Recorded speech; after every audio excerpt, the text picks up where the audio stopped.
The first thing Riva did when she found the farmhouse was check the roof. Not the door, not the windows, not whether the lock could be broken or the nearest neighbor was close enough to see smoke. She checked the roof because she was a blacksmith's wife and a blacksmith's widow. And she had learned before she could read that a bad roof killed families more slowly and more certainly than any blade ever had. She stood in the frozen mud of that November morning, Fen strapped to her chest in a leather wrap, Nola pressed against her left leg, and she tilted her head back and studied the slope of old wooden shingles with the same eyes she used to grade iron quality. Eyes that did not lie to themselves. Eyes trained since childhood to see things as they were, rather than as she needed them to be. The roof was bad, not catastrophic, not yet. But 2 or 3 more hard freezes, the kind that came to Harlan County in January like a debt collector who had finally gotten tired of waiting, and the whole eastern section would begin to sag, then split. Then the snow would find its way in, and after snow came rot, and after rot came collapse. And a collapsed roof in January in the Appalachian Mountains was not a problem. It was a death sentence written in wood and ice. Riva stood there for a long time, calculating. Then she went inside and started making a list of what she would need to fix it. She had not come to this particular valley by accident. That was the thing no one would understand later, when people tried to construct the story of how an orc widow ended up in a human farmer's house in the mountains of Tennessee. They would assume desperation. They would assume randomness. They would assume the kind of blind stumbling that grief produced in people who had lost their direction, along with their reason for having one. They would be wrong. Riva had known about the Weller farm for 3 years before she ever set foot on it. Her husband, Doran, had passed through this valley in the spring before the war began, following a trade route that took him from the eastern orc settlements down through the human territories to a market in Knoxville where orc metalwork fetched better prices than pride usually allowed anyone to admit. He had stopped at the Weller farm for water and stayed for 2 hours, talking with the old man who ranted about the properties of iron versus steel for agricultural tools, because old Caleb Weller was the kind of man who knew that conversation, and Duran was the kind of man who could not resist it. He had come home and told Riva about it, about the valley that sat quiet between ridgelines like a secret the mountains kept, about the apple trees that were just beginning to come in, about the old man with the rough hands and the careful eyes who offered water without hesitation and conversation without suspicion, about how the farm felt, in Doran's words, like a place where things could grow that had trouble growing elsewhere. She had filed that information away the way she filed everything that might matter someday. Not expecting to need it, just keeping it, the way you kept good tools even when you had no immediate project, because good tools were never wasted. Then the war happened. Then Duran died. Then the orc settlement that had been her home for 15 years looked at her and told her, in the formal words and formal ceremony that tradition required, that she had 3 days to honor her husband properly, or she was no longer welcome among them. Honor him properly. That was the phrase they used. What they meant was die. What they meant was take the warrior's blade and follow Doran into whatever came after, because that was what orc widows of standing did, had always done, would always do, and Riva's refusal to do it was not merely personal cowardice. It was an insult to every widow who had come before her. It was a crack in the foundation of who they believed themselves to be. Riva looked at Fen, 8 weeks old, sleeping against her chest with the absolute trust that infants had before they learned that the world was not as reliable as the heartbeat they could hear through their mother's ribs. She looked at Nola, 6 years old at the time, already trying to hold her face the way Doran had taught her, the way orc warriors held their faces, still and certain and giving nothing away, and not quite succeeding because she was 6 years old and her father was dead, and the stillness kept cracking around the edges. And then Riva said no. No in the quiet, complete way that meant she had already thought through every consequence and made her peace with all of them. No the way a door closed when someone had finished leaving and was not coming back. No without anger, without apology, without the kind of performance that might have softened it for the people watching. Just no.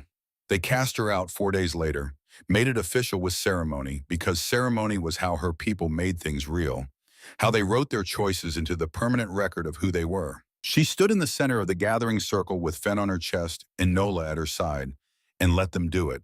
Let the words land. Let them mean what they meant. Then she picked up the pack she had already prepared, took Nola's hand, and started walking northwest. toward the valley Doran had described, toward the farm where things could grow that had trouble growing elsewhere. The roof took her 11 days. She worked in the mornings when the light was good and the temperature was merely brutal rather than dangerous.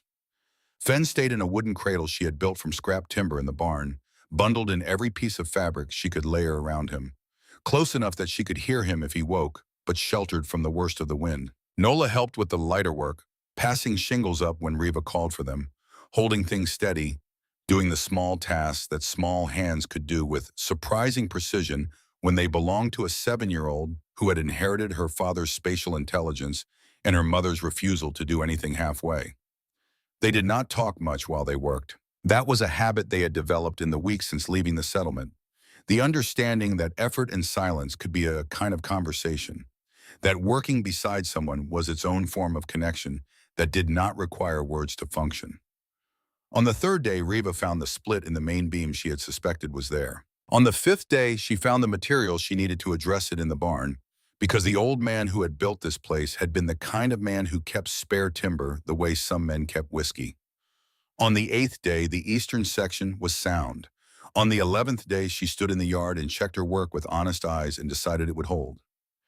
It would hold through January, through February, through whatever the mountains decided to throw at it for the rest of the winter. She went inside and made tea from the stores she had found in the kitchen, dried herbs left behind when the farm was abandoned, and she sat at the table that had been built by hands she would never meet, and she allowed herself, for exactly the time it took to drink 1 cup, to feel something that was not planning or calculation or the grim mechanical work of keeping 2 children alive. She allowed herself to feel the very small, very fragile thing she had been refusing to name since she walked away from the settlement.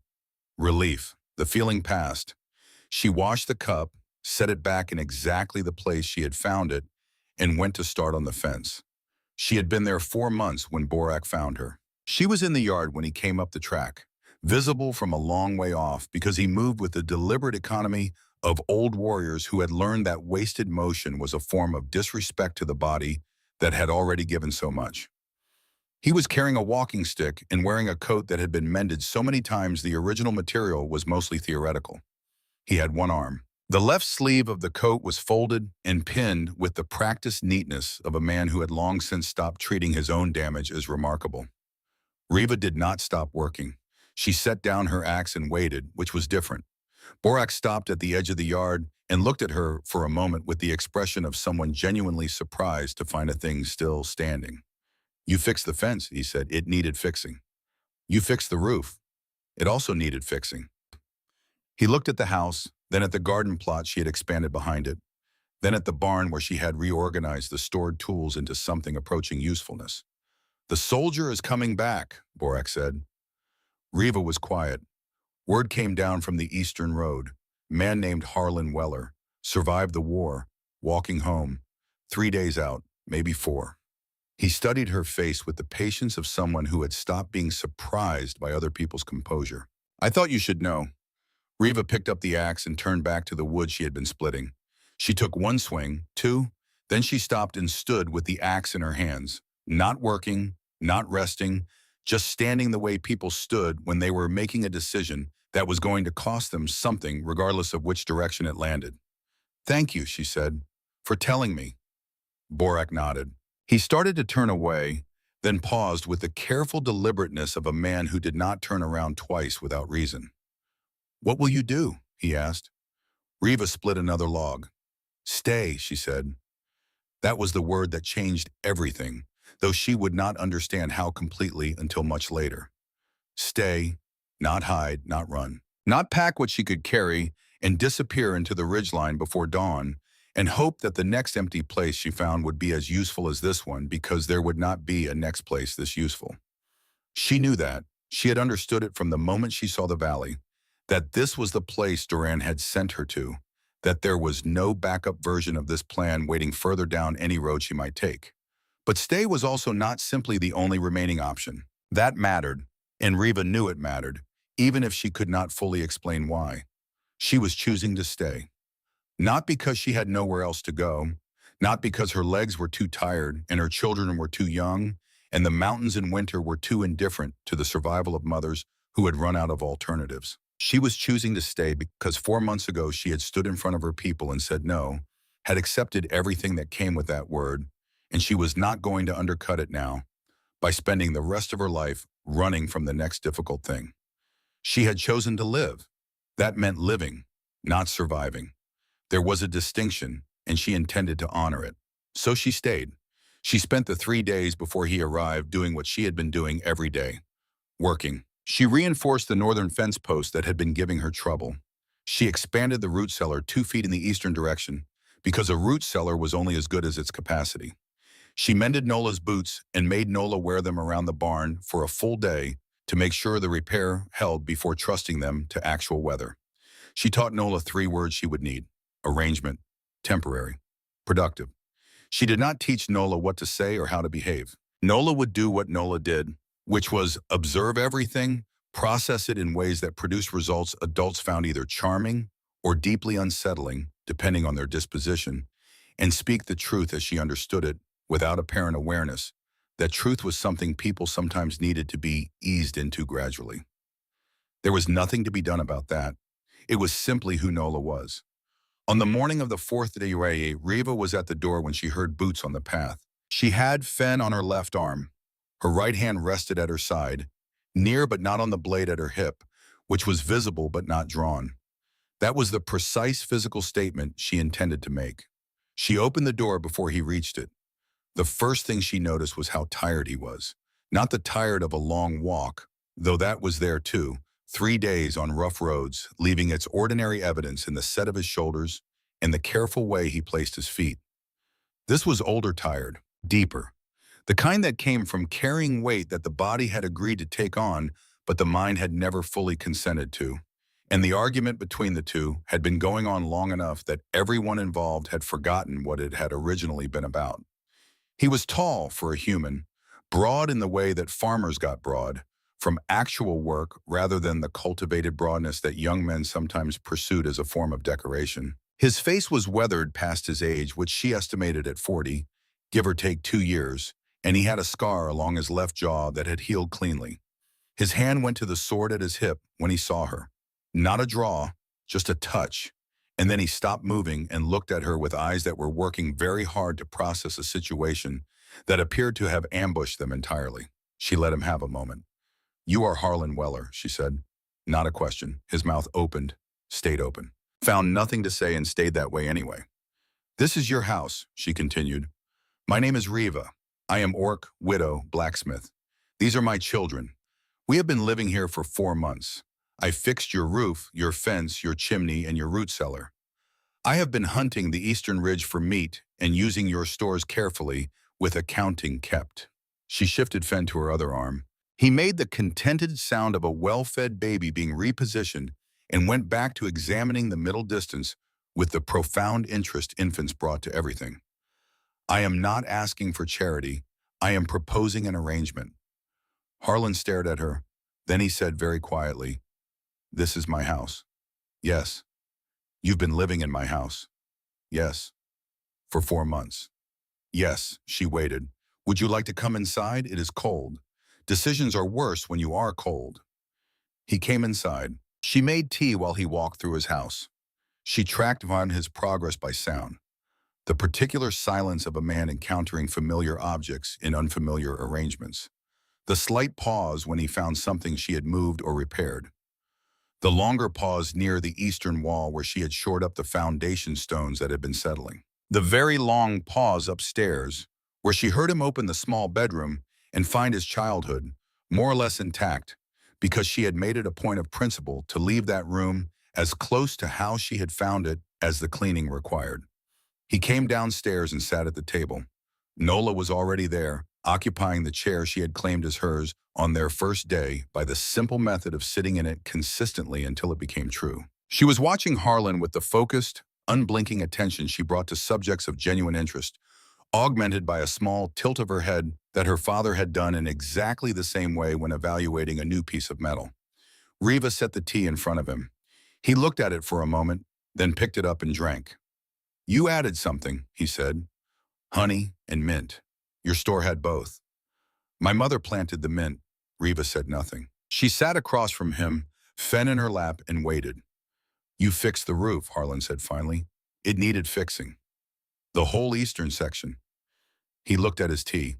If that had gone another month, 3 weeks, she corrected. The next hard freeze would have been the last one. After that, the beam would have let go. She watched him absorb this. Your father built this house to last. The materials are good. It only needed attention.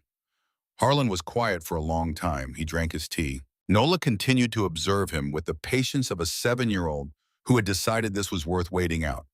You could have left, he said eventually, when Barak told you I was coming. You could have taken what you could carry and been in the next county by morning. Yes. Why didn't you? Riva looked at him steadily. Because I am done running, she said. He went up to check the roof himself. She expected this. Men who had been in charge of things before the war went back to checking things themselves as a way of reestablishing their relationship with a world that had spent 3 years behaving in ways they had not authorized. She did not offer to come. She did not explain what he would find. She stood in the yard with Nola and waited, because the roof would say everything that needed saying better than she could. He was up there for a long time. When he came back down, his face had changed. Not dramatically. He was not a man who did things dramatically. But something in the set of his jaw had shifted. Something in how he held himself relative to her had rearranged. And Riva recognized the particular quality of that rearrangement because she had seen it before. In the faces of people who had come to a negotiation expecting one thing and found something considerably different. The beam, he said, I found it on day 3.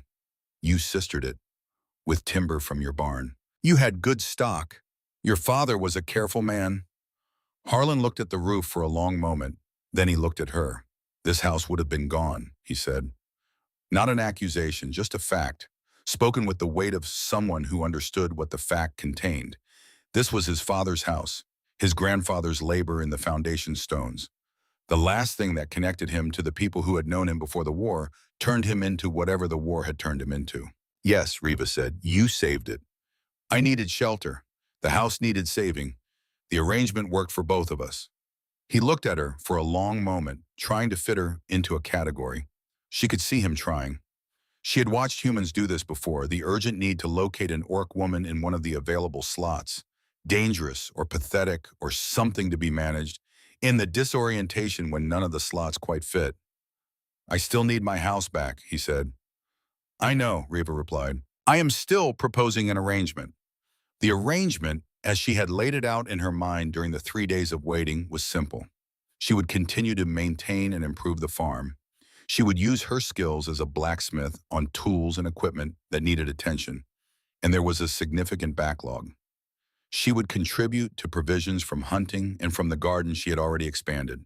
In return, she and her children would have shelter through the winter. In spring, they would renegotiate.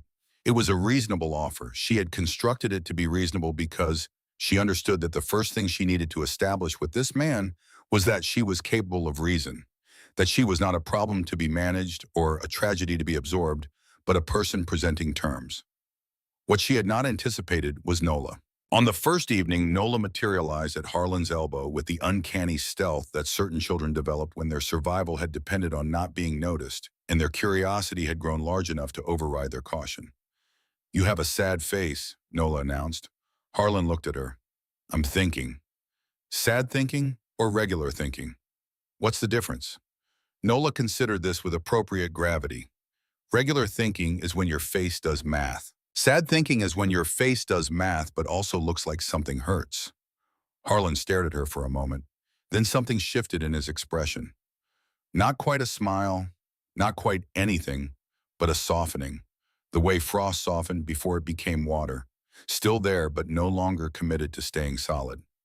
Nola, Riva said from the kitchen. Manners. I am using manners. I'm using words. Words are polite biting. Harlan made a sound. Short, involuntary, pressed back almost immediately, but Riva heard it. The sound a man made when something surprised a laugh out of him before he remembered he was not currently in the business of being surprised by anything. She filed that away. On the 5th day, Riva was in the barn sharpening tools when she heard Nola's voice from the garden. Not the playing voice or the talking voice. The voice Nola used when she had done something she believed was obviously correct and was prepared to defend to any and all interested parties. She went to the garden. Nola was standing in the middle of the turned earth with a small leather pouch in both hands. Harlan was at the edge of the garden, very still, in the way men went still when something had happened they had not yet decided how to classify. Reva recognized the pouch. She had found it under the mattress in the small upstairs bedroom on her second day in the house, had picked it up, felt the seeds shifting inside, set it back in exactly the place she had found it. There were things you did not touch, even when living in a space that was not yours. Seeds that a man had carried through a war and kept under his childhood bed were clearly among them. "Where did you find that?" Harlan's voice was level, too level, the kind of level that took effort. "Under your bed," Nola said with complete absence of guilt. "I was looking for interesting things. You have very boring things. But these are not boring. Those are mine. Yes, and they need to go in the ground." She held the pouch toward him. "I already dug the holes. Look." She pointed to the row of small, neat depressions in the turned soil, 4 inches apart, exactly the right depth for apple seeds, though Reva was not sure how she knew the right depth, only that she had apparently worked it out. Harlan looked at the holes, then at Nola, then at the pouch. "Those seeds belong to my mother," he said. "She gave them to me before the conscription." Nola received this information with the gravity she brought to things that mattered. "Is your mother gone?" A pause. Pause. "Yes." "Then she would want the seeds in the ground," Nola said. "Seeds are not pets. You cannot keep them in a bag forever. They must go into the ground or they forget how to be trees." Harlan crouched down to her level. Reva watched him look at this orc child with her one baby tusk and her carved wooden sword on her back and her complete, guileless certainty that she was right. And she watched something in him respond to that certainty the way dry ground responded to the first rain after a long summer. Not with drama, just with quiet and immediate absorption. "You know how to plant apple seeds?" he asked. Nola straightened with absolute confidence. "No, but you can teach me. Teaching is sharing. Sharing makes things stronger." He was quiet for a long moment. Then he looked up, past Nola, directly at Reva where she stood at the edge of the garden. His eyes asked something they did not yet have words for. Hers gave him an answer that did not require any. She nodded once. He turned back to Nola, took the pouch from her hands with the careful reverence of a man handling something irreplaceable and said, "The first thing you need to know about apple seeds is depth." Reva watched them from the doorway of the barn. Harlan on his knees in the soil, showing Nola how to measure depth with her finger, how to space them, how to press the earth back without packing it too hard. Nola beside him, intensely focused, doing each step with the methodical seriousness she brought to skills she had decided to acquire. Fen on a blanket nearby, examining his own hand with great interest and finding it satisfactory. The sun was low and winter pale over the western ridge. The valley was very quiet, and Reva stood at the doorway of the barn she had converted into a working forge. The barn in the house she had held together through November and December and January. The house that had been falling apart before she arrived and would have collapsed entirely before spring. And she understood something she had not expected to understand. She had come here because Doran had sent her here. She had stayed because she had made a decision and she honored her decisions. She had built the argument for an arrangement and she believed the argument was sound. But this, what she was watching in the garden, this was not part of any arrangement. This was something else. Something that did not have a name in any language she had been taught. But she recognized it the way you recognize something you had always known without ever having seen it directly. It was the thing that grew in the space between people when they stopped calculating and started simply being in the same place at the same time, doing the same ordinary, sacred work of keeping things alive. Nola pressed a seed into the earth. Harlan watched her do it. The mountains held the valley in their long shadows. And Reva, who had not allowed herself to cry in front of anyone since the morning they told her Doran was dead, turned away from the doorway and stood with her back to it for a long moment, her eyes dry, her hands steady, her face still. Then she went to put more wood on the fire. That evening, Harlan sat at the table after the children were asleep and looked at his hands for a long time. Reva sat across from him, mending a piece of harness leather that had cracked in the cold. The fire was good, the house was warm, Outside, the wind came down off the ridge and found the valley and moved through it with the sound of something searching. 1 week, Harlan said. Riva did not look up from the leather. I'm not making any permanent decisions right now, he continued. I've been walking for 3 days. My house has an orc in it. I need time to think. 1 week is better than no weeks, Riva said. She continued mending. The fire popped. Fen made a small sound in his sleep from the basket near the hearth. The arrangement, Harlan said. You said you'd propose one. I did propose one. You listed your skills. You didn't tell me what you want in return. Riva set down the harness and looked at him directly. Shelter through winter, she said, for my children. That is what I want. That is all I want. He looked at her for a long time, searching for the angle in it, the hidden cost, the thing she was not saying. She let him look. She had nothing to hide. She had survived losing everything and been cast out by her own people and walked across mountains in November with an 8-month-old strapped to her chest. There was nothing he could see in her that she had not already examined herself and made her peace with. Finally, he nodded.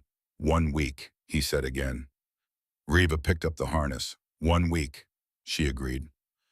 Outside, the wind found the ridge and went over it. Inside, the fire burned low and steady, the way good fires did when they had been properly built, with patience and with the understanding that warmth was the point, not spectacle. In the yard, beneath the January hard soil, 4 apple seeds sat at the depth Harlan Weller's mother had taught him, waiting for a spring that was still months away, waiting with the patience of things that knew, without being told that their only job was to endure until the conditions were right. That growth was not something you forced. You prepared the ground, you put the seed in, you tended what you could tend, and then you trusted the rest to time, the village found out on a Tuesday. Riva knew this because Nola told her, with the precision 7-year-olds brought to information they considered important, that the woman coming up the track was wearing her good coat, which meant she had dressed for visiting, which meant she had known she was coming before she came, which meant someone had told her, which meant it was no longer a secret. Nola had a gift for following chains of logic to their conclusions. Riva set down the piece of iron she had been working and wiped her hands on the leather apron she wore in the barn, which she had converted into a functional smithing space over the course of 2 weeks. The forge was modest, the tools were what she had brought and what she had found. But modest and functional were enough for the work that needed doing, and the work that needed doing on a farm that had been empty for 3 years was considerable. She heard Harlan's voice on the porch, then a woman's voice higher and faster, the particular cadence of controlled alarm, then a long pause, then Nola's voice, calm and informational, which meant Nola had inserted herself and was now explaining something with complete accuracy and zero awareness of its social complexity. Riva took off her apron and went to the door. The woman's name was Edna Marsh. She was 55 or thereabouts, with the face of someone who had spent decades mediating between what she believed and what she was willing to say out loud, the two things occupying different territories in her expression. She was holding a basket of bread with both hands the way people held things when they needed something to do with their hands, but had not yet decided what the situation required of the rest of them. She looked at Riva the way people looked at things they had been told about but had not yet processed into actual belief. That's, she started. Riva said, you're an orc. Yes, Edna looked at Harlan, who stood in the doorway with the expression of a man watching a situation develop and making a careful calculation about how much involvement was likely to improve or worsen it. Then she looked back at Riva, then at Nola, who stood slightly behind Riva's left leg, observing Edna with the focused attention she brought to new specimens. She has big fear, Nola observed. Her shoulders are doing the thing. Nola, Riva said, I am using words. Use fewer of them. Edna's mouth opened, closed. She looked at Harlan. What have you done? Made an arrangement, Harlan said. Come inside if you want to talk about it.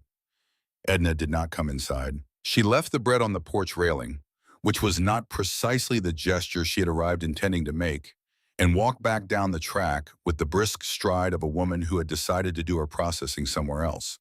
She turned once at the bottom, looked back at the house with an expression containing several things Riva could not fully read from this distance, and then kept walking. Nola watched her go. She will tell people, she said. Yes, Riva agreed.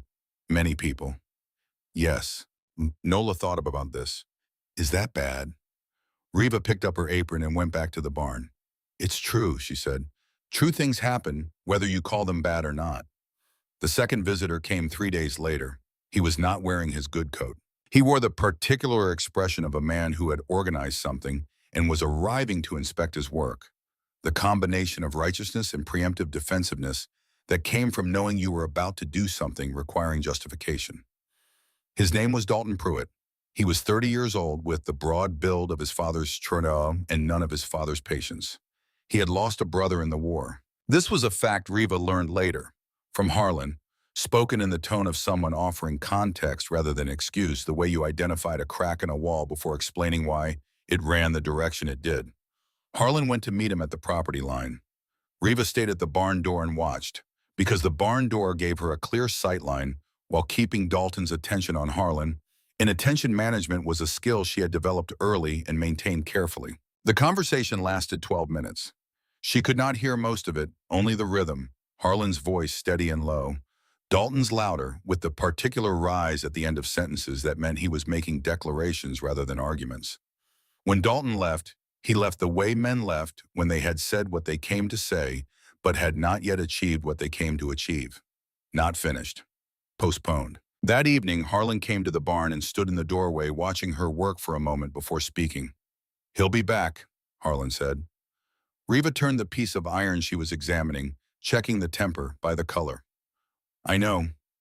He's building something, talking to people, the families that lost someone in the war. He paused. That's most of the families. Riva set the iron down. What do you want me to do with that information? Harlan was quiet. I don't know yet, he said. I just thought you should know. I've known since the woman with the basket, Riva said. This was always going to happen. The question was never whether, just when and how bad. He looked at her with the look she had come to recognize, the one that appeared when she said something requiring him to adjust his picture of what she understood about her own situation. He kept expecting her to be surprised by things she had already accounted for. She was not sure what this said about him, but she suspected it said something true. Are you afraid? He asked. Riva considered the question with the honesty it deserved. I'm careful, she said. Fear is what you feel when you haven't decided what to do yet. I've decided. She picked up the iron. Go eat. The stew has been on since noon. Borak came on a Thursday morning when the air had the particular gray quality that meant snow before evening. He came to find Riva, not Harlan. He knew where she would be, in the barn, working, because Riva was always working when she was not tending children, because stillness was the thing she could not afford. Not yet, maybe not ever, because stillness was where the things she was not looking at directly had room to become visible. He settled onto the old stool she kept near the forge for exactly this kind of visit, folded his one good arm across his chest, and watched her work for a while before he spoke. I need to tell you something about Doran, he said. Riva's hands did not stop moving. Then tell me. Borak had been with her husband's unit in the last campaign. Not fighting, his arm had been gone for 2 years by then, but managing supply lines, which was where old warriors went when they could no longer be sent toward the fighting. That was how he had been at the Eastern Field Station when they brought Doran in. It wasn't quick, Borak said. I know what you were told. I know what the official message said. It wasn't true. The hammer came down. The iron rang. Tell me, Riva said again. 6 hours, Borak said. The arrow missed the lung but found the vessel next to it. He was conscious for most of it. Fought to stay that way. He paused. He had a message. He made the medic repeat it back to him 3 times before he was satisfied. The hammer paused. He didn't say survive, Borak said quietly. The official version simplified it. What he actually said was more specific. The old warrior looked at his hands for a moment, then back at her. He said, go to the Valley Farm north of Knoxville, the one with the apple trees starting to come in. He said, the man who owns it is the kind of man who knows what iron is worth. He said, go there and propose an arrangement. He said, use those exact words because the man will understand that language. Riva had stopped working. She stood with the hammer at her side, her back to Borak, facing the wall of the barn where she had hung her tools in the order she always hung them, each one in its place.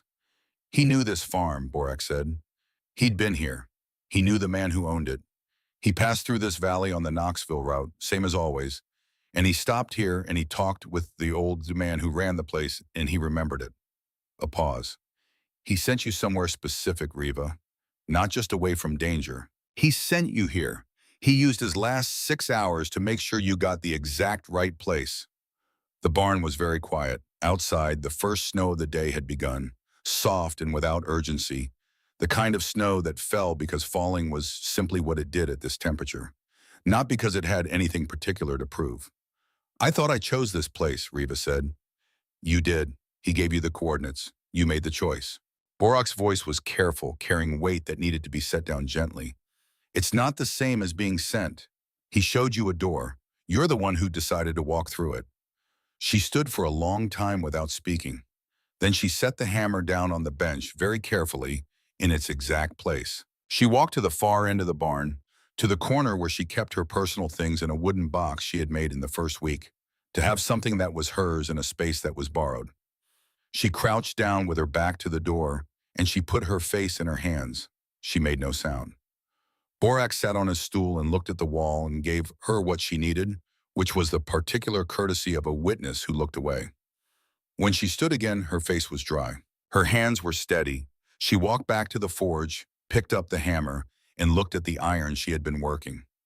Thank you, she said. Borak nodded once, levered himself off the stool, and walked out into the snow. Riva brought the hammer down. The iron rang clear and true in the cold air, the sound traveling out across the yard and up the slope and into the gray winter sky. The sound of something being made from something that had been through fire and come out the other side, still worth working. Dalton moved faster than she had expected. She had given him 2 weeks in her estimation. He gave himself 10 days. He chose the market square, which was where you chose if you understood that public shame required an audience and an audience required a public space. He waited until Harlan had gone to trade for seed stock and winter supplies, which meant either he had been watching the farm's schedule or someone had told him, and either way the effect was the same. Riva was in the market alone with Nola when Dalton began to speak. She knew what was happening before she could hear the words. She knew it from the way the square rearranged itself, the subtle shift of bodies when a crowd sensed it was about to become an event rather than a collection of individuals going about separate business. She knew it from the way the woman at the dry goods stall looked at her and then quickly away, the particular quality of that quick away that meant knowledge of what was coming. She took Nola's hand. Stay beside me, she said quietly. What's happening? Someone is going to say things that are true in a way that is meant to hurt. Nola thought about this. That's a mean thing to do with true things. Yes, Riva agreed. It is. Dalton's voice carried. He had a good voice for carrying, built for a smithy, accustomed to projecting over the sound of forge and hammer. He was talking about the war, about loss, about the families present who had buried sons and husbands and fathers, about what it meant that one of their own was now sheltering the enemy in his father's house. He was good at this. She had to acknowledge that. He knew how to take grief and anger and shape them into something with direction. He understood his audience in the specific, granular way that only worked if you genuinely shared something with them. If the grief you were invoking was also your own, then he said her name. He said it the way you said a name when you wanted it to function as a verdict. Reva. He let it land. Orc widow, cast out by her own kind. A pause perfectly timed. Because even they didn't want her. Even her own people looked at what she is and said, not ours, not acceptable, not worthy of the dignity we give our dead. He turned to face her directly. The crowd shifted to accommodate this, creating the geometry of a public confrontation. The circle that was never quite a circle. The space that was never quite empty. She broke their tradition, Dalton said. Refused to honor her dead husband the way her people required. Called herself a widow and chose to keep living when living wasn't what was offered to her. He looked at the faces around him. And now she's in a human farmhouse in our valley, eating from our stores, sleeping under a roof that a human man died building. Ask yourself what that says about what she is. The square was very quiet. Riva felt Nola's hand tighten around hers. She looked at Dalton.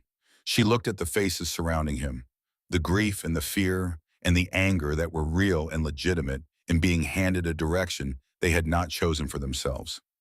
She looked at all of it without flinching. Then she took one step forward. Dalton watched her with the attention of a man who has set something in motion and is now monitoring what it does. Yes, Riva said. Her voice was not loud. It did not need to be. The square was quiet enough that it carried to every corner. Everything he said about my tradition is true. My people have a law for widows of standing. I broke it. I was cast out formally with ceremony because that is how my people make things real. She looked at Dalton directly. I broke that law because I looked at my 8-week-old son and my 6-year-old daughter and I decided that their lives mattered more than my death. A pause. I would break it again tomorrow. I would break it 100 times. There is no version of that choice I would make differently. Silence. You think this is weakness, she continued. You think casting me out was the correct response to a woman who chose her children over tradition? Maybe by your standards it was. Maybe by your standards, a woman who refuses to die for the sake of appearances deserves exactly what she got. She looked at the faces around her, not with anger, but with the directness that came from having nothing left to protect.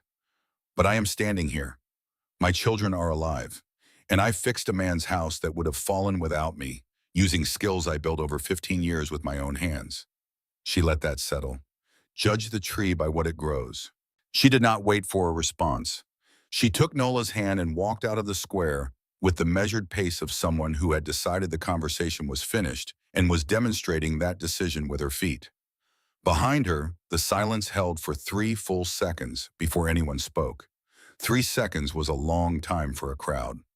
Nola walked beside her without speaking until they were off the main road and onto the track toward the farm. Then she looked up. Was that brave or stupid? She asked. Probably both, Riva said. Papa Harlan will want to know what happened. Riva looked down at her. He's not your... she started. He doesn't snore as much as he used to, Nola said, with the air of someone making an entirely unrelated observation. I think the house is good for him.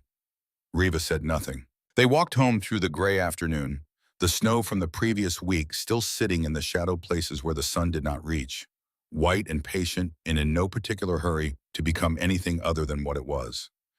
Dalton came back that night, not with 10 men, with 8. One of them was Roy Gaines, who had lost his only son in the 3rd year of the war, which meant Roy's presence there was grief wearing the clothing of conviction, which was the most dangerous kind because it was the most sincere. Harlan had come back from the market to find Riva cutting meat in the kitchen with the economical precision she brought to all physical tasks, and he had known from the quality of the cutting, too clean, too even, that something had happened. She told him about the market square in the flat, sequential way she delivered information she had already processed and filed. His face did several things in the course of her telling. When she finished, he sat at the table for a moment with his hands flat on the wood, the particular stillness of a man deciding. Then he stood up. Stay inside, he said. I will not, Riva said. He looked at her. I will not stay inside, she repeated, setting down the knife. This is not your fight to have on my behalf. I will stand beside you or I will stand alone, but I will not be the thing you protect that waits indoors. Harlan looked at her for a long moment. Then he said, all right. They left Nola with strict instructions to stay with Fen and lock the door, which Nola accepted with the seriousness she brought to tasks she understood were important, and they went to the porch together as the sound of boots came up the track. Dalton stopped at this property line. He was holding a lantern in his conviction and the righteous solidarity of 7 other men, and he arranged himself in the manner of someone who had come to deliver a message and expected it to be received. Harlan, he said, we need to talk. You're talking, Harlan said. Go ahead. Dalton looked at Riva. The lantern light worked against him, turning the angles of his righteousness into something less certain at the edges. You know why we're here, Dalton said. I know what you think gives you the right to be here, Harlan replied. That's different. The conversation began. Riva stood beside Harlan and let it develop, tracking the dynamics, watching the 8 faces behind Dalton, the ones who were committed and the ones who were present, because leaving would have been its own kind of statement. Roy Gaines stood with his hands at his sides and his jaw working slightly, trying to hold back something that wanted out. Then Dalton said her husband's name. He said it as an evidence, said it as proof, named Doran as a soldier of the enemy, a representative of the force that had taken lives from this valley. He said the name with the precision of a man who had done research and knew how to deploy what he had found. Reva felt something move through her chest, not grief, something sharper. Anger's more controlled cousin. She was about to speak when it happened. Harlan went still, not the stillness of decision, the wrong kind of stillness. The locked, absent stillness she had seen before in men who had been in war long enough for the war to install itself in their nervous system as a permanent resident. The kind that could be triggered by the right combination of darkness and confrontation and raised voices and the quality of threat that groups of men produced at night when they had convinced themselves they were in the right. His hand was at his sword. His eyes were somewhere else entirely. Dalton took a step forward. Reva moved. She stepped in front of Harlan, between him and the 8 men, and she stood there in the lantern light and let herself be seen. All of her. The height and the reach in the body that years of wearing armor had trained, still readable, still saying what it said to people who understood that language. The group stopped. She did not draw her blade. She put her hands at her sides, open and visible, and looked at Dalton with the eyes she used when assessing something she intended to understand completely before deciding what to do with it. "You named my husband," she said. Her voice was level but pitched for all of them. "I want you to know who you named." She kept her eyes on Dalton. Doran was a blacksmith before he was a soldier. He made tools, plows, hinges, the kind of work that did not end up in stories because it ended up in barns and fields where it quietly made things work better. She paused. He was a father who told his daughter that strength means protecting, not destroying. He was a man who passed through this valley once and remembered it as a place where things grew that had trouble growing elsewhere. Her voice stayed even. "He was my husband. He died because a war happened to us the same way it happened to you. He did not choose the war any more than your dead chose it." Silence. Then a voice from the back of the group, young, uncertain. "Her husband's name," said the voice. "Was it Doran? Doran of the Eastern Ridge settlements?" Reva turned to find the speaker. He was young, 25 at the outside, and he had stepped slightly apart from the group without seeming to notice he had done it. The way people stepped away from things when their bodies understood something their minds were still processing. He was fighting a feeling he was not prepared to have in public. "Colt," Dalton said sharply, "not the time." "His brother," Colt said. He was looking at Reva, and his voice had lost its steadiness, had taken on the quality of something cracking under pressure applied too long. "Duran's older brother, KL, he was my unit. 2 years, we had a plan after. A bakery, his knowledge of spice, my baking. We were going to—" He stopped, started again. "He took an arrow. It was meant for me. He stepped in front of it because he was that kind of person." And his last words were, his voice broke and he let it. He said, "Make the bread anyway. Prove that something good can come from all this terrible." The circle had gone somewhere it had not expected to go. Roy Gaines was looking at the ground. 2 of the men in the back had taken a half-step rearward, the kind of step you took when the situation had changed shape beneath your feet and you needed a moment to find your balance. Dalton's face was doing the complicated work of a man whose argument had encountered the specific kind of counter-evidence that arguments had no good response to. The human particular. The face, the name, the arrow taken for a friend. "This isn't what we came here to do," Colt said. He looked at the group, then at Dalton, then at Reva, and in his face was the exhausted clarity of someone who had been carrying something heavy long enough to understand that putting it down was not the same as losing it. "We came here to intimidate a woman and her children. That's what this is." He turned and walked back toward the village. One man followed, then another. Roy Gaines stood a moment longer, looking at the middle distance where the things you could not say lived when you did not have language for them yet. Then he looked at Reva. He did not speak, but something in his face shifted. Not forgiveness, not acceptance. Something earlier than both of those. Something that was only the beginning of a longer process that might take years and might not arrive anywhere recognizable. He turned and walked away. 3 men remained with Dalton, then 2, then 1, then none. Dalton was alone at the property line, holding his lantern and the wreckage of the evening's architecture. He looked at Reva, then at Harlan, who had come back to himself during Colt's speech and was standing beside her again, present and quiet. "This isn't finished," Dalton said. "Yes, it is," Harlan replied. "You just haven't caught up yet." Dalton left without another word. They stood on the porch for a while after, in the cold dark, not speaking. Inside, Fenn made a small sound and went back to sleep. The lantern Dalton had carried was visible on the track for a while, getting smaller, and then it was not. "You stepped in front of me," Harlan said. "You were somewhere else, I know." He was quiet. "It happens. When the dark and the—" He stopped. "I know." "I know you know," Reva said. "I wasn't judging it." He looked at her in the dark, and she looked back, and neither of them said what was in the space between them, because neither of them was ready for it yet. But it was there. The thing that was not an arrangement and not a calculation and not the logical result of sharing a farmhouse through a hard winter. The thing that had been growing quietly and without permission. The way things grew when you gave them the right conditions and stopped watching them too closely. "Come inside," Reva said. "It's cold." They went inside. Reva put more wood on the fire and sat at the table and looked at her hands. The hands that had built a forge and mended a roof and held a hammer and stood in a market square and stepped between a man and a crowd. And she thought about Doran sending her here.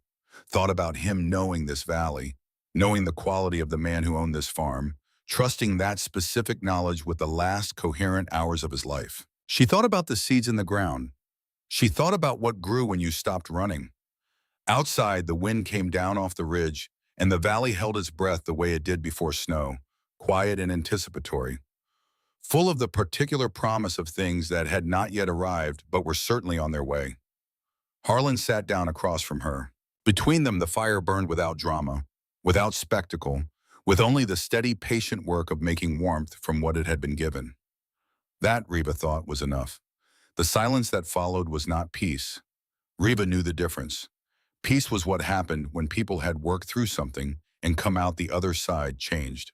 What settled over Harlan County in the days after the confrontation was closer to exhaustion, the particular quiet of a crowd that had been pointed at something and then lost its momentum, and was now standing in the field it had charged into, wondering how it had gotten there and how far the walk home was going to be.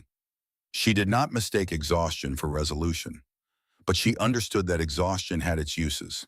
It bought time. Time was the one resource that could not be forged or hunted or traded for, that could only be accumulated by surviving long enough to have more of it. She went back to work. December came down off the ridge like it meant business. The temperature dropped 12 degrees in 2 days, the kind of drop that made the air feel structural, like something you could push against. The farm contracted around its own warmth, windows frosting at the edges, the barn requiring 3 times the kindling to bring the forge up to working temperature. Reva started earlier. She ended later. The rhythm of the work expanded to fill the time that darkness and cold made available, which was considerable. Harlan split wood every morning until there was enough wood and then kept splitting, because splitting wood was one of the things the body could do when the mind needed to be somewhere else. Reva watched this without comment. She understood the principle. She applied it differently, with hammer and iron rather than axe and timber, but the mechanism was the same. The work was real, the fatigue was real, and the physical reality of both pushed back against the things inside that had no physical form and therefore could not be addressed by ordinary means. They developed a pattern without discussing it. She was in the barn before dawn. He had coffee ready when she came in at mid-morning. She made supper. He cleaned up after. These were not agreements. They were the sediment of shared days, the way two people's habits gradually accommodated each other, neither one dramatically yielding, just slowly finding the shape that worked. Nola noticed everything. She noticed that Harlan had stopped sleeping through supper.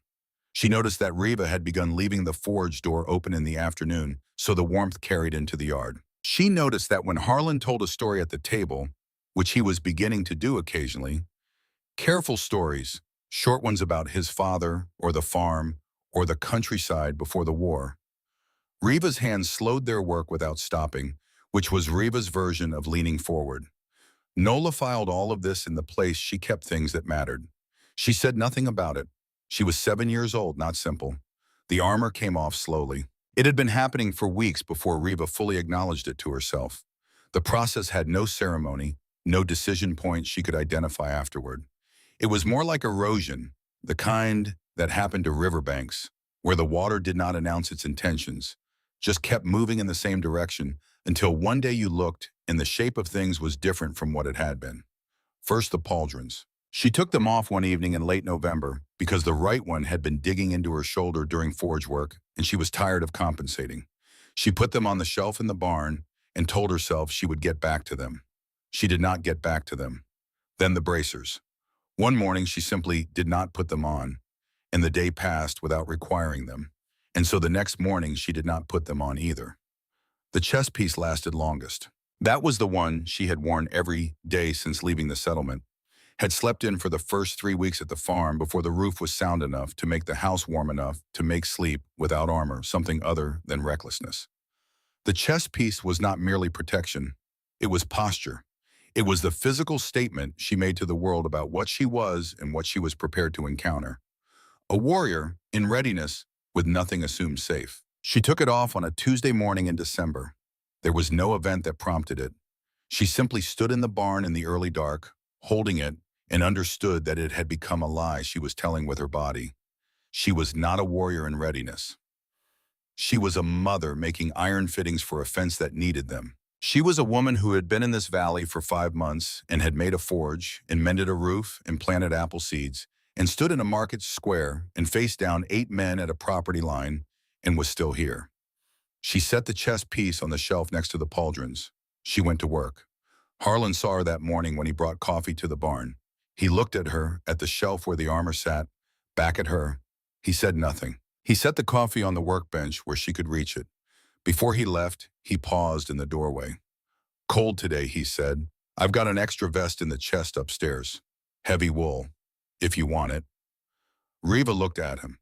"Thank you," she said. He nodded and left, and the door swung closed behind him, and Reva stood at her forge in the heavy quiet of early morning and breathed in the smell of coal and iron and the particular cold timber smell of a barn that had been well kept for decades. And she allowed herself for a moment to simply be in the place she was, not calculating the next step, not accounting for the next risk. Just here, in this barn, on this farm, in this valley with the work in front of her and the coffee cooling on the bench and the winter pressing down on the roof she had fixed with her own hands. She picked up the coffee, drank it, went back to work. Fen learned to walk in January. He had been working toward it for weeks, experimenting with standing and swaying and lowering himself back to the ground with enormous dignity when the standing did not hold. He would pull himself up on chair legs, on Nola's patient arms, on the edge of the hearth when he could reach it, and he would stand there for 3 seconds, or 5 or once, an improbable 11, and then sit back down and examine the floor as though it had personally failed him. He took his first steps on a Thursday evening in January, in the kitchen, with Reva and Nola and Harlan all present because they were always all present at supper. That was the nature of a small farmhouse in a hard winter. He was aiming for Harlan. This was the part Reva watched with the face she used when processing something she was not ready to respond to yet. Fen had been watching Harlan for weeks with the focused, analytic attention infants brought to things they had decided were interesting and worth understanding. Harlan had responded to this attention with a cautious warmth, the kind that built up gradually in a person who had been surprised by a feeling and was not certain he had permission to have it. 4 steps, lurching, ecstatic, completely committed. Harlan caught him with both hands and held him up, and Fen made the sound that was his laugh, enormous relative to his size, and grabbed Harlan's face with both fists with the proprietary confidence of someone who had arrived at a destination and was confirming it was as good as advertised. "Wawa," Fen said. It was the name he had been practicing. He had not explained this practice to anyone, had simply been quietly working on it the way he worked on everything, with persistence and without ceremony. "Wawa," Fen said again, firmly, in case the first time had not been sufficiently clear. Harlan looked at the baby holding his face. Something moved across his expression that he did not try to stop or manage. Something that had been waiting a long time and had apparently decided tonight was the night, regardless of whether it had been given clearance. "Yeah," Harlan said quietly. "Okay." Nola looked at her mother. Reva was looking at the table, at her hands flat on the wood. Her jaw was set, Her eyes were dry. She was doing the thing she did with feelings that arrived larger than the space available, which was to hold them carefully until she was somewhere private enough to set them down. She met Nola's eyes. Nola looked at her with the clear, steady gaze of a child who understood exactly what was happening and had decided to let it happen without commentary. For once. Edna Marsh came to the farm on a Saturday morning in February. She came the same way she had come the first time, up the track with a basket, wearing her good coat. But this time she stopped at the porch instead of the property line, and she set the bread on the railing with her eyes on the middle distance, managing the gap between having rehearsed coming and not having rehearsed staying. She was gone before Reva came to the door. The bread was still warm. She left bread every Saturday after that. Never knocked, never stayed. Just the bread on the railing in the early morning before the farm was fully awake. Reva began timing her mornings around it, not to intercept Edna, who clearly required the distance as a condition of the gesture, but simply to bring the bread in before the coal got to it. Small gestures were not small. Reva had learned this long before the war, had it confirmed by the war, and was having it confirmed again now by a 55-year-old woman who expressed the beginning of a change of heart through baked goods left on a porch railing without a word spoken. She accepted the gesture for what it was. Not friendship yet, not forgiveness. There was nothing to forgive, which was its own complexity. Something earlier and more tentative, the first movement of a door that had been closed in a direction it had not previously moved. That was enough. Pastor Hale arrived on a Tuesday with his Bible under his arm, and almost as an afterthought, a primer for reading. He came ostensibly to pray, which Reva neither encouraged nor discouraged, having no strong feelings about human religious practice and a practical understanding that spiritual men who arrived at farmhouses regularly were a form of social legitimacy she had no interest in refusing. He prayed with Harlan quietly, without performance, and then stayed for coffee and somehow ended up at the table with Nola, who had extracted the primer from under his arm with the casual efficiency of a child who saw something she wanted and understood that the direct approach was faster. "You can read?" Pastor Hale asked. "Some," Nola said. "Mama taught me ORC script. I want to learn the other one." He looked at her for a moment. Then he opened the primer to the first page. By the third visit, Nola was reading sentences. By the fifth, she was correcting his pace because he read aloud too slowly for her processing speed. By the seventh, she had read ahead and had questions about chapters they had not reached yet, which Pastor Hale answered with the particular pleasure of an educator encountering a mind that genuinely outpaced the curriculum. "She's remarkable," he told Harlan quietly one evening before leaving. "She knows it," Harlan said. "Most remarkable people do." He paused at the door, pulling on his coat. "The village is talking less. I don't want to overstate it, but the noise has gotten quieter." "Dalton?" "He hasn't organized anything since that night. He goes to the market. He does his work. He doesn't speak about this place." A pause. Men who are reconsidering something often go quiet first. It's how you can tell the reconsideration is real. He left into the February cold, and Harlan stood in the doorway watching him go, and Reva stood in the kitchen doorway watching Harlan, and neither of them said anything about what the pastor had said, but it moved through the house the way warmth moved through a well-made structure, quietly from the source, reaching every room eventually. Dalton came back in March. He came alone, which was the first difference. He came in daylight, which was the second. He came to the barn door and stopped there, not entering, which was a form of asking permission that Reva noted because it was new. She set down her hammer and looked at him. He was holding something wrapped in rough cloth. He looked like a man who had prepared what he wanted to say, and then, arriving at the place where he had to say it, found that the preparation was less useful than he had expected. "I heard you were a smith," he said. "Before." "I am a smith," Reva said. "Not before. Still." He nodded, receiving the correction without argument. He stepped forward and held out the wrapped bundle. She took it, unwrapped it slowly. The hammer was old, iron, not steel, which put its making at least 30 years back, probably more. The handle had been replaced at some point, good ash wood fitted with the careful competence of someone who understood that a handle was not decoration but function, that the weight and balance of a handle changed the quality of every blow it carried. The head itself was a particular shape, flat-faced with a slight taper toward the back, the signature profile of a style she recognized immediately and completely. Her hands went still. "Where did you find this?" Her voice was level. Dalton looked at his feet, then back at her. "My father kept it, said he got it in trade maybe 8 years before the war, from an orc smith who came through on the Knoxville route doing business. Said the man came through every spring for 3 years running, stopping to trade, then stopped coming when the war made the roads what they became." He met her eyes. Said it was the finest piece of ironwork he'd ever seen, and he was ashamed to admit that to anyone, so he kept it in the back of the shop where he didn't have to explain it. "When my father died, it came to me." Riva turned the hammer over. On the back of the head, barely visible because it had been worked into the iron rather than stamped on top of it, was a maker's mark. 2 lines crossing at an angle with a small circle at the center. The mark of Doran's teacher. The man who had taught her husband to work iron. The man who had died in the first year of the war, before the fighting had even properly organized itself into something with names and dates and official casualty counts. "He taught my husband," Riva said. "I know," Dalton said. She looked up at him. "I went looking," he said. "After that night, I went looking because I needed to understand something. And the only way I know how to understand things is to go find them." He held her gaze with the effortful steadiness of a man meeting something he had been avoiding. "His teacher made that hammer. Your husband learned his trade from the man who made it. And your husband sent you here because he trusted this place." He paused. "I wanted you to have it. I'm not saying it fixes anything. I'm not saying I was wrong about—" He stopped, started differently. "I'm saying this hammer belongs with someone who knows what it is."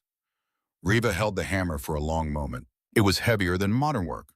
The old iron had a density that newer alloys traded for efficiency, and efficiency was not always the point. Sometimes the point was weight. Sometimes the point was permanence. She looked at Dalton. "Your father was right," she said. "It's excellent work." Dalton nodded once. He turned and left the way he had come, alone and in daylight, back down the track toward the road. He did not look back. Riva stood in the barn with the hammer in her hands for a long time after he was gone. She thought about Doran's teacher, whose name was also Doran, and who had been confusing at family gatherings. She thought about the chain of making, the teacher teaching the student teaching the next, the knowledge passing forward the way seeds pass forward, through hands and seasons and years and loss, arriving eventually in places the original maker never imagined. She hung the hammer on the wall of the barn, in the place of highest visibility, where she would see it every morning when she started work. Then she picked up her own hammer and went back to the iron that was waiting. Spring came to Harlan County the way it always did in the mountains, not as an arrival, but as a gradual accumulation of evidence. First, the cold became merely sharp instead of punishing. Then the days started ending later, the light stretching out over the western ridge with what felt like reluctance to leave. Then the mud came, which was a sign of warmth only if you were looking at it correctly, which required a disposition toward optimism that the winter had made difficult but not impossible. Then the first crocus in the yard, which Nola found on a Thursday morning and reported with the urgency of significant news. Riva was in the kitchen when Nola came in, and she followed her daughter out to the yard and stood looking at the small purple insistence of a crocus that had pushed up through soil frozen for 4 months. Not interested in anyone's opinion about whether this was advisable. She felt something shift in her chest, not dramatically, just the quiet, tectonic shift of something that had been held in a particular position for a long time, being released to find its natural resting place. Nola found the apple shoots on a Saturday morning in early April. She came into the house at a speed that was just below running, because she had learned that running inside was a rule that would be enforced regardless of the quality of the news being delivered, and stopped in the kitchen doorway with both hands pressed against the frame, vibrating with information that could not wait. "The trees," she said. Riva looked up from the bread she was making. "Harlan's trees," Nola said. "The apple trees. They have leaves." They went out together, all 4 of them, Riva and Harlan and Nola and Fen, on Riva's hip, and stood in the garden in the April morning and looked at the 3 small apple saplings bearing their first leaves. The leaves were small, pale green, almost translucent. The tentative green of things not yet certain the world had made sufficient promises. But they were real. They were there. 4 months in frozen ground, and the seeds had done what seeds did, which was wait with a patience that made human patience look like impulsiveness, and then grow. Nola crouched down beside the nearest one and studied it with the serious attention she brought to things that confirmed her theories. I told you, she said, to the sapling, not to them. You told it? Harlan asked. I talk to them sometimes. When I come out in the morning, Mama says talking to plants is eccentric. So she looked up at Riva. I looked up eccentric. It means interesting but unusual. I don't mind being that. Fen from Riva's hip leaned toward the sapling with the aggressive curiosity he brought to all natural phenomena, clearly intending to investigate it with his mouth. No, Riva said. Fen looked at her with the expression he used when deciding whether something was a rule or a suggestion. No, she said again. He subsided but maintained his assessment. Harlan crouched beside Nola and looked at the sapling. In his face was something Riva had been watching develop since November, something absent when he arrived. When his face had the quality of a landscape after a hard season, everything stripped back to the structural, nothing soft left on the surface because soft things had not survived. That quality was still there in the deeper lines, in the places where the war had written things that would not fully erase. But something had come back around it. Something that looked, from the outside, like a man remembering that he was still capable of being surprised by small good things. Years before they give fruit, he said. Years before, Riva agreed. He looked up at her. We'll still be here. It was not a question. It was a statement, and it was also something else. Something that had been waiting since the night of the confrontation and the cold months after. Something that had been growing in the same patient way the seeds had been growing. Underground and invisible and persistent. Riva looked at him steadily. Yes, she said, we will. Pastor Hale came on a Thursday evening 3 weeks into April. He came with a different quality about him, the particular quality of a man carrying formal news, which required a different posture than the pastoral visits, a certain careful deliberateness in how he sat and where he put his hands. He accepted coffee and declined to drink it for several minutes, organizing what he had to say before releasing it. 2 families, he said finally. ORC, widows both, with children. They've been living in the hills south of the county all winter, in conditions that, he paused. They heard about this farm, about what's been built here. They've sent word through Borak asking if there's a possibility of settling near the village. Harlan looked at Riva. The village council has discussed it, Pastor Hale continued. There's no consensus.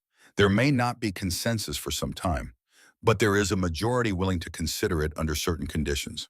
He turned his coffee cup in his hands. One of those conditions is a guarantor, someone known to both communities who can vouch for the arrangement, someone the village trusts and who the ORC families will trust. He looked up. Someone who has already demonstrated that the arrangement is viable. He was looking at Riva. She was quiet for a moment. She understood what was being asked, not just the practical thing, not just the signature or the presence at a council meeting. What was being asked was for her to stand as proof, to present herself as evidence that what had happened in this farmhouse over the course of one winter was not an accident or an exception, but a method, something that could be repeated because she had done it. They asked for me, she said, not Harlan. They asked for the person who built this, Pastor Hale said. The council knows Harlan opened the door. They understand that. But what's been built here, he chose his words carefully. What's been built here was built by you. Riva sat with that. She thought about the roof she had fixed before the owner came home.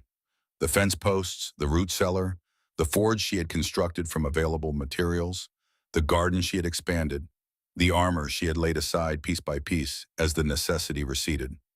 She thought about standing in a market square and turning something meant as a weapon into a declaration. She thought about stepping in front of a man she had known for 4 months in the dark with 8 men facing her, because the situation required someone to step forward and she was the person standing in the right place to do it. She thought about Doran using his last coherent hours to aim her at a specific valley, a specific farm, a specific quality of person, because he had known, with the certainty of a man running out of time and therefore unable to afford uncertainty, that this was where something could grow. She looked at Harlan. He was watching her with the face he used when he was being careful not to influence something that needed to be decided without him. "They are not asking you to decide for me," he said quietly. "I know that. I'm not asking either." She knew. That was not what this moment was. She turned back to Pastor Hale. "Tell the council I will speak at the meeting," she said. "Tell the families they are not being offered charity. They are being offered an arrangement. There will be terms, and the terms will be clear, and the work will be real." She paused.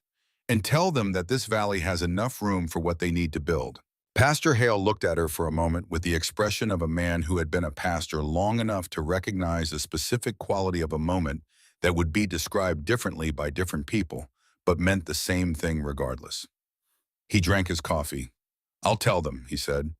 That evening, after Pastor Hale had gone and the children were in bed, Reva came downstairs to find Harlan at the table with something in his hands, a small carved figure. Two hands holding each other, one larger and one smaller. The carving was old, worn smooth from handling. He had made it as a child, he had told her once. The story coming out in the gradual way his stories came out, piece by piece over evenings, in shared silences. His mother had kept it on the mantel. He had taken it with him to the war in his coat pocket, the way soldiers took small things that connected them to the life they were trying to get back to. He set it on the mantel above the fireplace. Reva looked at it there, small and plain and worn and completely itself. "I had it in my pack," Harlan said. "Kept meaning to put it up, He stopped, kept not being sure it was right yet. She understood what he meant by right, not aesthetically. The rightness of timing, of a thing being placed in its correct context. The way tools hung in a workshop had to have the right work happening around them before the placement meant what it was supposed to mean. "It's right now," Reva said. He looked at her, and in his face was the man who had walked for 3 days to reach a house he thought he was coming back to alone, who had found instead 3 people he had not expected and had been afraid of what that meant, and had been angry about it, and had been confused by it, and had eventually, without deciding to, been changed by it in ways that were not reversible and that he would not have wanted to be. "Yeah," he said, "it's right now." In the morning, Nola found the carving. She stood before the mantel and studied it with both hands behind her back, the posture she adopted when forming an opinion and not wanting her hands to accidentally interfere with the process. "What is this?" she asked. "Something I made when I was young," Harlan said, 2 hands together. Nola considered this seriously. "How many people?" "2. She looked at him. "We are 4. "We are," he agreed. She stood there for another moment, thinking. Then she went to the corner where she kept her things, her wooden sword, the primer she had borrowed from Pastor Hale and not returned, the small collection of objects she had determined were interesting enough to keep, and she retrieved a piece of wood she had been working on for several weeks. She had not explained what she was making. She had simply worked on it in the evenings with the small knife Harlan had given her for her birthday, which had been celebrated in January with a cake Edna Marsh had left on the porch on the correct Saturday, timing that was either coincidence or the result of more communication between people than anyone had admitted to. She set the carving on the mantel beside Harlan's. It was 4 hands, rough, imprecise, proportions that answered to Nola's vision rather than any external standard. One hand considerably larger than the others, but recognizably 4 hands, recognizably together. "Now it's complete," Nola said. "Now it's a real family symbol." Reva looked at the 2 carvings side by side on the mantel. The old one, worn smooth by decades of handling, and the new one, rough and immediate and absolutely certain of itself. She thought about orc tradition, about family carvings passed through generations, about the objects that held connection across time. She thought about Doran's hands, the specific weight and texture of them, the calluses from 20 years of smithing, the gentleness that lived inside all that strength when he put those hands on his children's faces. She thought about how strange it was that love did not diminish when it was extended, that making room for something new did not require evacuating something old, that the people we carried with us could coexist with the people we walked beside, and the two did not compete but completed. She reached out and adjusted the 2 carvings so they stood perfectly aligned, the old and the new, facing the same direction. "In orc tradition," she said quietly, Family carvings are passed down through generations. They are the promise that connection continues beyond death. Harlan looked at her. Then that's what these are, he said. She held his gaze. That's what these are, she agreed. The evening came down soft over the valley. The kind of evening that April produced in the mountains when winter had finally finished its argument and spring had arrived to say what it had to say. The light lasting longer than it had a right to, going gold and then rose, and then the particular blue that was not quite dark but was no longer day, the color of in-between things, the color of change. Riva and Harlan sat on the porch. Inside, Nola was singing. She had learned a song from Barak on his last visit, something about orc warriors who chose peace over war and built a valley where no fighting happened, and she had adapted it the way she adapted everything she encountered, adding verses, changing words, making it her own without losing what it had originally been. The melody came through the door warm and clear, still a child's voice, but already developing the particular resonance that voices develop when they had learned to carry weight. Fen had fallen asleep in Harlan's arms, because that was the word for it now, and they had all arrived at it without ceremony or announcement, the way true things arrived when you stopped insisting on deciding them. He had been taken inside and put to bed, and the porch was quiet except for the song and the sound of the spring evening. Frogs in the low ground and a whippoorwill somewhere on the ridge and the soft movement of new leaves in the apple trees. You know what I thought, Harlan said, when I came up the track and saw the smoke from the chimney. What? I thought someone had squatted in my father's house. I thought I'd have to deal with it. I was already tired and I thought, he paused. I thought I didn't have anything left for a problem. You didn't, Riva said, not then. He looked at her. No, but you weren't a problem. I was a problem, she said, not without warmth. I was a considerable problem. You were a problem that came with solutions. He turned back to the valley, to the last light sitting on the ridgeline. I didn't know the difference at first. Most people don't. They sat in the comfortable silence of people who had learned each other's silences, who knew which ones needed filling and which ones were better left alone. The song inside moved through another verse. The whippoorwill called and was answered from a different direction. 2 more families, Harlan said. 2 more. The valley can hold them. Yes, Riva said, it can. He was quiet for a moment. After the council meeting? She looked at him, and in the last light of the April evening, she could see the question underneath the question. The one that was not about council meetings or orc families or the practical logistics of expanding a community. The one that had been sitting in the air between them since the night on the porch in December. Since the morning she came downstairs without her armor. Since the evening Fen had walked 4 steps and arrived at a destination. After the council meeting, Riva said, I'll come home. The words sat between them in the evening air, in the particular quality of that hour when the day had finished and the night had not yet fully arrived. Simple and irreversible and true. Harlan nodded once. The nod of a man who had received something he had not quite let himself expect and was now making room for it. Inside, Nola finished her song, a moment of silence. Then Fen's voice, small and decisive, demanding another. And Nola, because she was who she was, began again. 2 years later, the valley had 17 families. The apple trees were taller than Nola now, which she found personally offensive and mentioned regularly. Fen was 3 and spoke in complete sentences and had strong opinions about everything, which surprised no one who knew his mother or his sister. The community that had grown up in the valley between the ridges had the rough, provisional quality of things built by people making them up as they went, which was also the quality of things that lasted. Riva stood in the morning light of an October day and looked at what the valley had become. The forge smoke rose from the barn.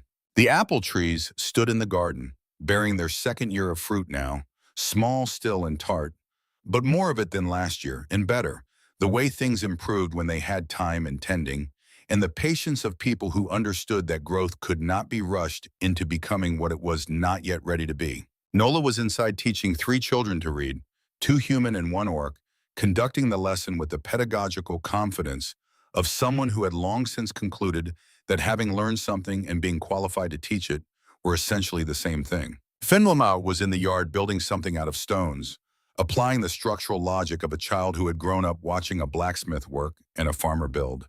discovering with great satisfaction that things held together when you put them together correctly. Harlan came out of the barn with a coffee cup in each hand.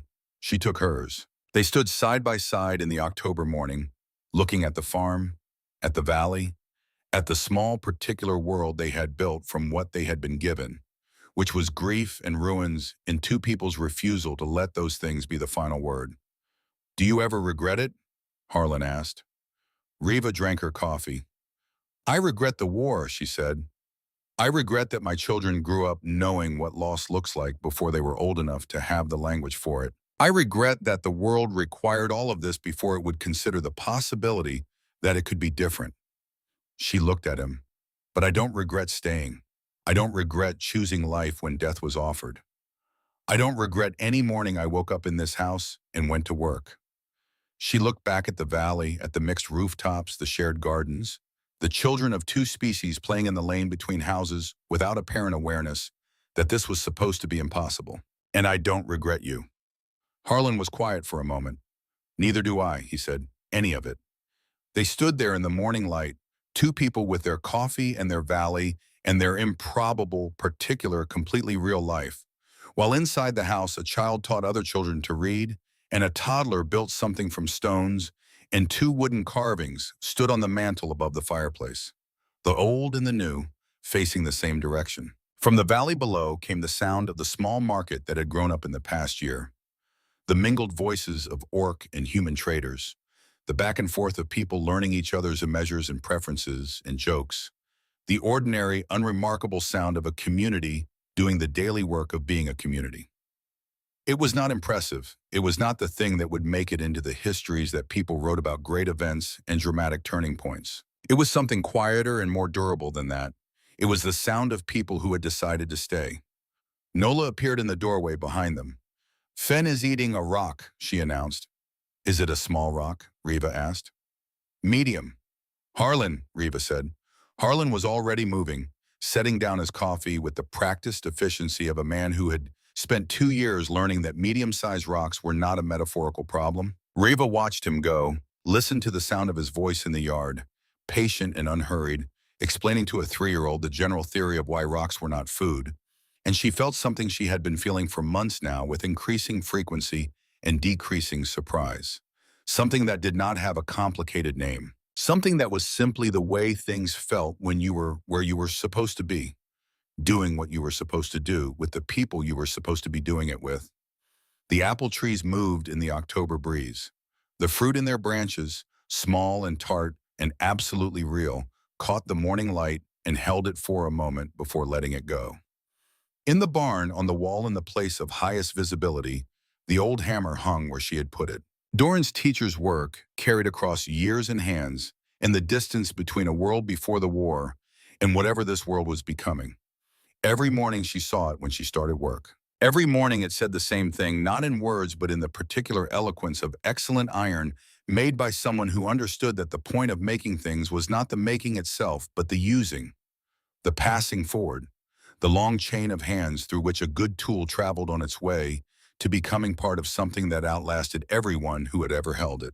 She set down her coffee cup. She went to work. Some wars ended on battlefields, with flags and treaties and the formal architecture of conclusion. Some ended the way this one did, quietly, in a mountain valley, in the space between people who had decided that what they were building mattered more than what they had been told to fear. Not with a ceremony, not with a declaration. Just with two people on a porch in the morning, drinking coffee, watching apple trees that had survived their first winter and were now, slowly and without drama, becoming what they had always been meant to be. The valley held its light, the trees grew, and the work continued as it always had, as it always would, in the hands of people who had learned that this was what hands were for.